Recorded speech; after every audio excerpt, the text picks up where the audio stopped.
ain't going back enough. Hey guys, what is up and welcome to another Did You Know episode. This one is going to be featuring Zed, where I'll be talking about many cool facts and tips that will be applicable to this champion that I'm sure some of you guys may have not known. Without any further ado, let us jump straight into his abilities. Zed's ultimate gives him invulnerability for a few seconds as he is flying to his target. As you can see here, as Morgana threw her snare, I'll simply ulti and completely avoid this spell. This works for any other spell such as Karthus ultimate and Lux binding, etc.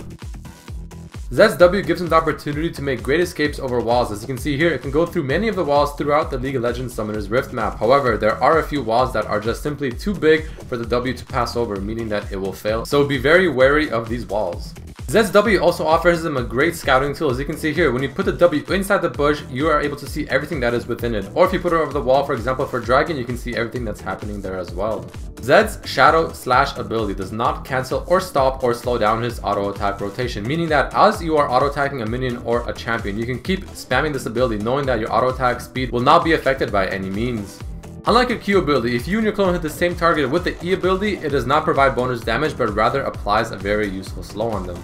An important aspect of Zed is to be able to land your abilities with your clone on the same target. If you do, you get 20 energy back as a bonus. If you land the same ability twice on the same target, it does not refund energy anymore. A cool thing about Zed is if you reach the maximum cooldown reduction, which is 40%, during your Shadow's lifespan, you actually have enough time to use 3 E abilities and 2 Q abilities, assuming that you have enough energy to spend on all of these abilities. As you can see here, I was short just a bit energy to be able to use my second Q on time. It is possible for Zed to have 2 shadows out at the same time, from his W and from his ulti. This is very beneficial because it can make his Q deal some crazy damage. Another assassination method with Zed is to use your W for safety. You throw behind you, ulti the target, use your Q, use your ulti auto attack, and then W away and let the mark finish him off. Quicksilver Sash is a hard counter towards Zed ultimate because the target that you use your ultimate on can simply pop that item and it'll completely remove the death mark. A very important tip is to make sure that you proc your passive on the target you are death marking. For instance, you ulti someone and you want to make sure you get him to under half HP so that you can auto attack, proc the passive, which will deal extra damage and make your death mark deal even more. Zed's ultimate is supposed to create more than one shadow initially. Looking at the animations very slowly, you can see more than one shadow does appear around your target. However, they later change this to one shadow, but they left the animation untouched. Zed's detonation damage that comes from his ulti does not take into account things like true damage, so Ignite will not make it deal any more damage. Did you know that only Zed's damage is calculated into the detonation mark damage of his ultimate? Any damage dealt by your allies or even the turret does not make the mark damage deal more. Alright, so enough about his skills, let's jump into some really cool facts about this champion. Zed is the first champion that doesn't actually die in his death animation. As the turret has killed him here, you can see him making a portal on the ground which he simply passes through. Now looking at the same thing with his skin on, this time his death animation is slightly different, but it still does not show him dying. He simply puts his hands up in the air and the lightning bolt seems to either take him away or it's him teleporting somewhere else. Did you know that Zed's dance is inspired by martial arts? Because the animator who created and designed his dance is actually a black belt in martial arts, so it looks really cool.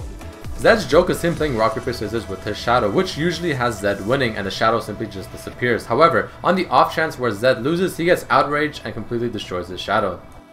Zed is one of the few champions who actually has a different running animation when his move speed is over a certain limit. As you can see here, I have boots +5 and I pop ghost, and as I am running with this movement speed, his arms flay behind him and he's running like a ninja in anime such as Naruto. However, once the movement speed is gone, he goes back to his original running motion.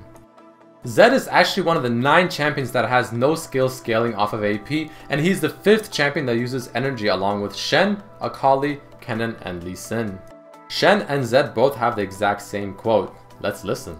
Without a sound. Without a sound. So while we are on the topic of Zed and Shen, did you know that Zed and Shen both were taught by the same master who was Shen's father? Zed and Shen are now rivals because Zed actually murdered Shen's father after he created the Order of the Shadow.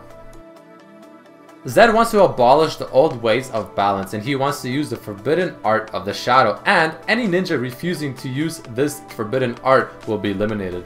The Shockblade Zed skin seems to have a resemblance to Storm Shadow from G.I. Joe. Here's a picture of a comparison between the two.